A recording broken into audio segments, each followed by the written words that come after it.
Hi,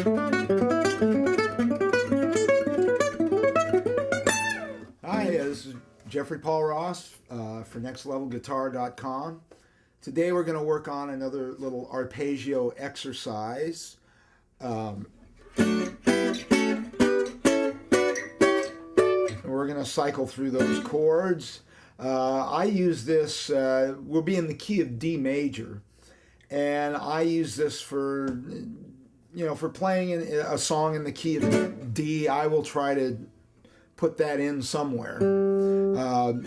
There's a lot of Django tunes that have what they call like a 1-6-2-5 chord change, like, and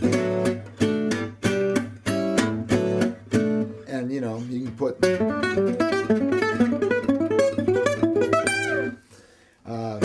that'll work over something like that, or anything in D major. You might find an application for this. For right now, we're going to concentrate on using this as an exercise to help with your technique. But if you're jamming with friends or whatever and you find a place for it, go ahead.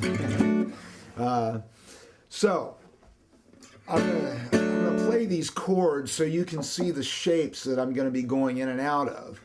And we have a D major, an E minor or G6, an F sharp minor or A6. We have a G chord and an A chord. To a D dog 6. To an A7. To a high D.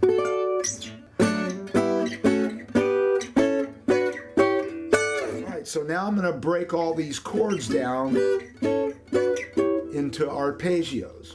And once again, we're going to be using the Gypsy right hand downstroke technique. And as you see, that's I'm not going da da da da. You don't see my hand move 4 times. It's just one. It's almost like my hand is a dead weight, and I'm just kind of dropping it from string to string.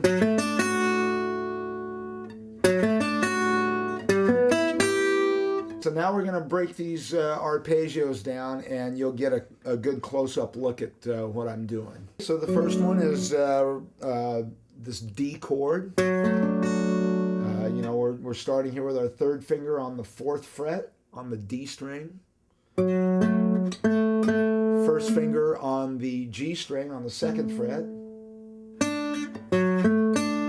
Then our 2nd finger on the B string on the 3rd fret.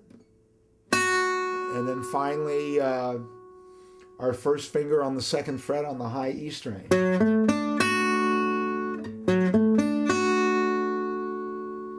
Okay, the next shape is the E minor or G6. 3rd finger on the 5th fret on the D string. 2nd finger on the 4th fret on the G string. 3rd finger again on the B string on the 5th fret. Then our 1st finger on the 3rd fret on the high E string. So those two. Now we're going to take that same pattern and move it up a whole step. So you'll be up here at the 7th fret.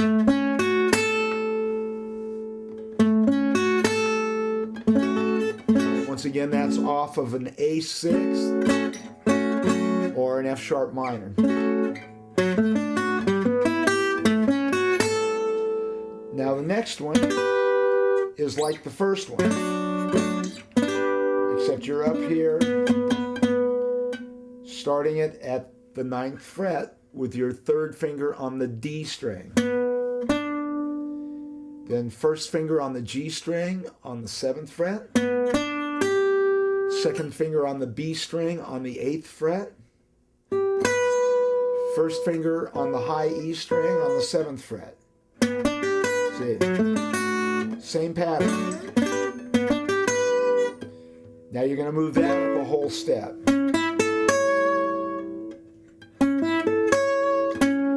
So you're starting on the 11th fret on the D string. By the way, these all start on the D string.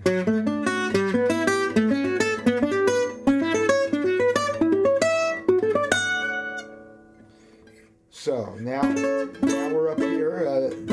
This is an A chord. So we're on the 11th fret on the D string with our third finger. Now we're on the G string on the 9th fret with our first finger. Second finger on the B string, boy, on the 10th fret. Then on the 9th fret on the high E string with our first finger. Now this shape is like these two. Third finger on the D string on the 12th fret. Second finger on the G string on the 11th fret. Third finger on the B, boy, on the 12th fret. Then the first finger on the high E string on the 10th fret. Now here's a new shape. And if you've seen any of my previous lessons, I've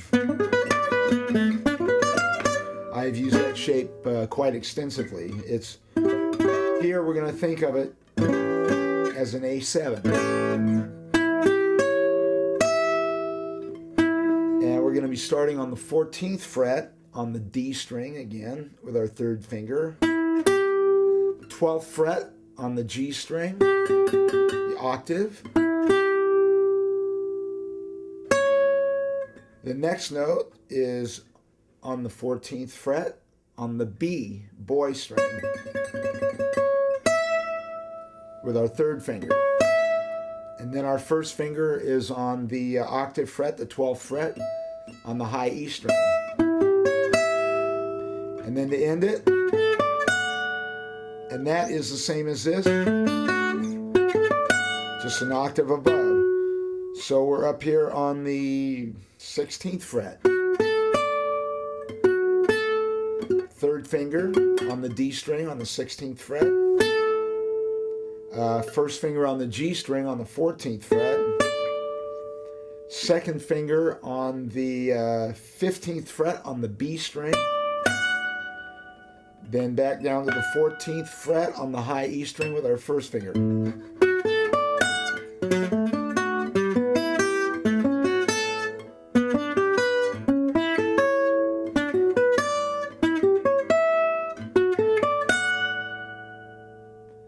And you can practice going back down.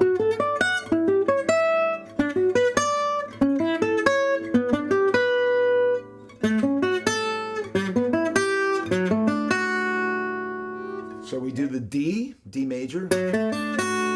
Now we'll do that E minor or G6. Up a whole step to the F sharp minor or A6. To the G. To the A. To the D dog 6th. To the A7. To the high D.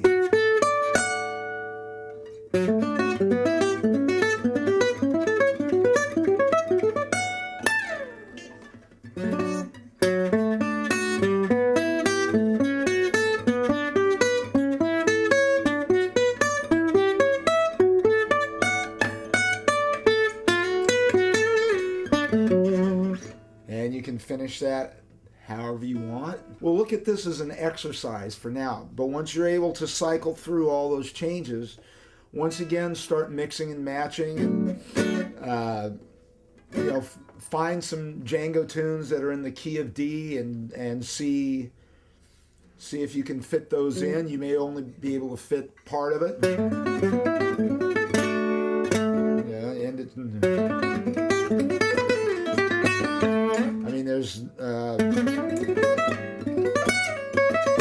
there's many different ways that you can approach this.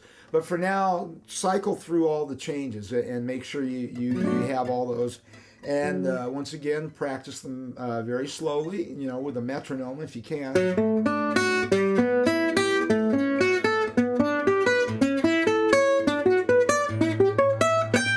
And once again, watch my right hand.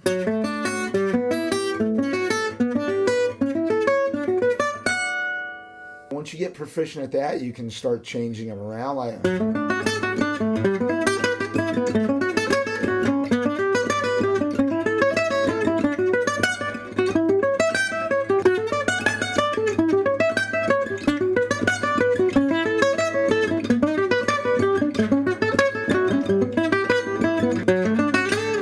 So once again, practice these slow and gradually build up your speed.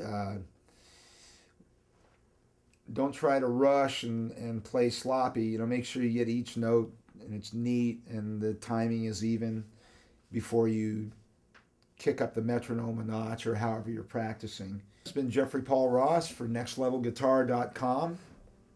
We do have over 850 examples of various types of guitar lessons, from beginner to intermediate through advanced. So we'll see you next time.